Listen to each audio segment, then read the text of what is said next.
সাধারণ মানুষের বিভিন্ন প্রশাসনিক ও সরকারি পরিষেবা সংক্রান্ত কাজে সহায়তা প্রদান এবং জনসংযোগ আরও মজবুত করতে সাঁইথিয়া ইউনিয়ন বোর্ড মোড়ে বিজেপির উদ্যোগে একটি সেবা কেন্দ্র উদ্বোধন করা হয়েছে। উদ্বোধনী অনুষ্ঠানে উপস্থিত ছিলেন বীরভূম জেলার সাঁইথিয়া, রামপুরহাট, লাভপুর এবং দুবরাজপুর বিধানসভা বিধায়কগণ সহ বীরভূম সাংগঠনিক জেলা সভাপতি উদয় শঙ্কর ব্যানার্জি সহ অন্যান্য নেতৃত্ব। জেলা সভাপতি উদয় শঙ্কর ব্যানার্জি জানান, মানুষের সুবিধার কথা মাথায় রেখে এই উদ্যোগ নেওয়া হয়েছে।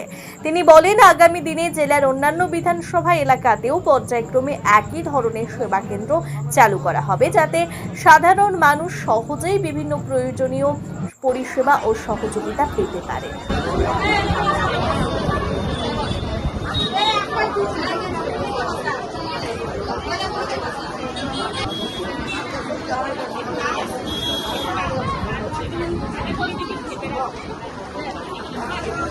বিধানসভার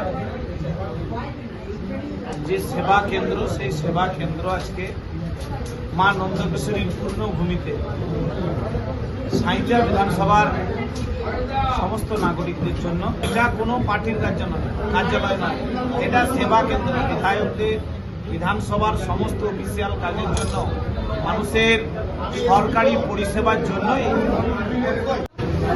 পশ্চিমবাংলার মানবিক মুখ্যমন্ত্রী, লোকপ্রিয় মুখ্যমন্ত্রী সম্মানীয় শুভেন্দু অধিকারী মহাশয় প্রত্যেকটা এমএলএকে নির্দেশ দিয়েছেন যে জনতার সেবা কেন্দ্র উদ্বোধন করার, খোলার।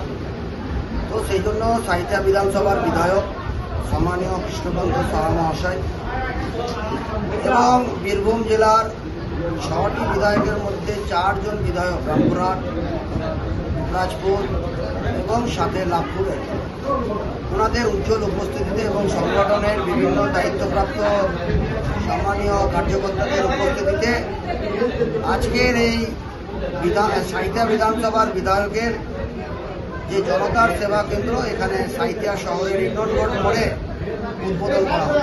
এটা জেলার প্রত্যেকটা বিধানসভায় কিছুদিনের মধ্যেই জনতার সেবা কেন্দ্র উদ্বোধন করা হয়।